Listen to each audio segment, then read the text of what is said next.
Recently I've been thinking about how I paint miniatures, and I've realised that I paint in a very bright paint style more often than not. Let's see if we can do anything to change that. I'll catch you after this. Pickle jar, miniatures, excellent!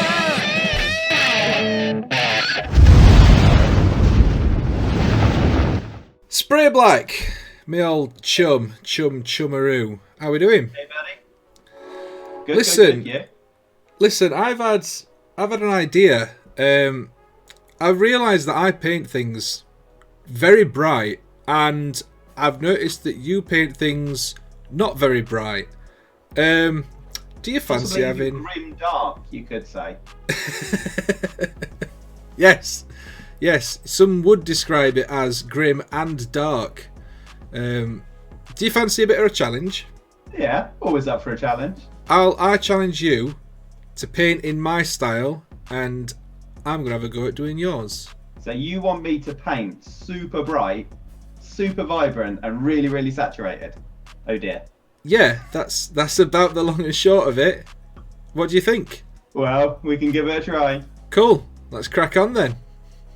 So, as this was a completely different style from how I normally paint, I decided to have a run at a test model first.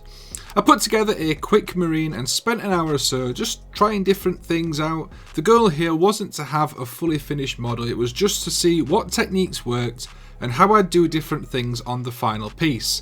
Now, it looks a little bit like a Dark Angel here, but I was confident that when I added in some scales and some flames and other bits and pieces that would make it look like a salamander, it'd be obvious what chapter it's from. So with this test model out of the way, I moved on to the main event. So I had this guy built up just for this video. I'd got some spare parts from Spellcrow that were perfect for adding a bit of unique character to the model. I also made sure not to glue his arm and gun on in place so that I could get to his torso easier and it'd be easier to paint later on. I started out from a black base coat and went straight in with some heavy dry brushing. I'm using Caliban green here, brushing from the top of the model in mainly downward strokes to give a zenithal highlight. This gives a nice transition from the black into the darker green. I'm going fairly heavy at this point as I do want the armour to be green rather than black tinted with green. Once that was on, I took some warpstone glue and added that to some of the previous green for a mid-level dry brush. Now I went a little bit lighter here, aiming to only really catch the raised areas. Once I'd done that layer, I made one final pass with just warpstone glue. This was a very, very light dry brush, literally just catching the top highlights and the sharpest edges. My instincts were telling me to go brighter and brighter, to add more highlights and to build up the contrast, but the point of this project was to try and emulate a different style, so I left it at that.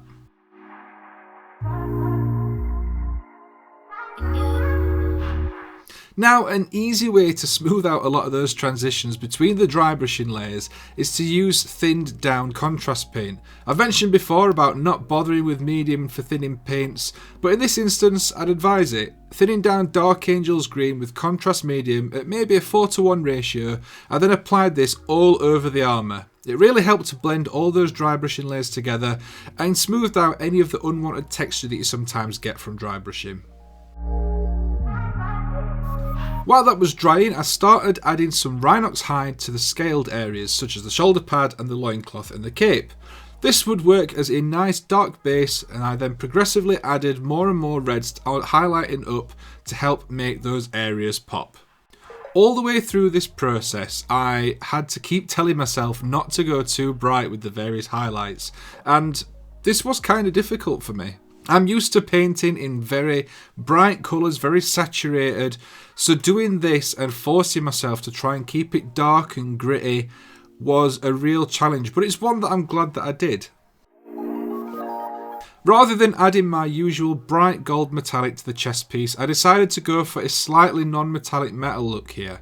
I started out again with Rhinox hide as a base and then added XV88 as the first layer, making sure to leave some of the recess in the base colour. I then went in with a little bit of Avalon Sunset just to add a final bright highlight point. Once all that was dry, I washed the entire model in Agrax Earthshade to add a little bit of grime and dirt.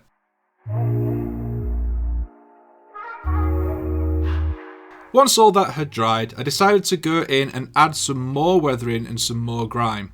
I decided to go with the rule of cool and add some various rust and things like that to the armour. I aimed mainly for the edges and recessed areas, but also added some of this to the bits of battle damage that I'd done while I was building the model. Adding in this colour really helps to break up the green, and it's a nice complementary colour against the green as well, and it gives it a bit more of a grimy used look rather than being the normal pristine armour that I go for with my normal salamanders.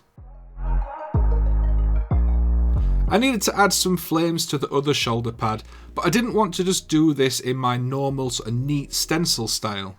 So to try something different, I started out by stippling on a variety of browns through to red and then orange over the entire shoulder pad, and then went back in with a fine detail brush and added the flames as I would do normally. This created some definite flame shapes with vague colour transitions behind them, and I'm actually really happy with how this looks.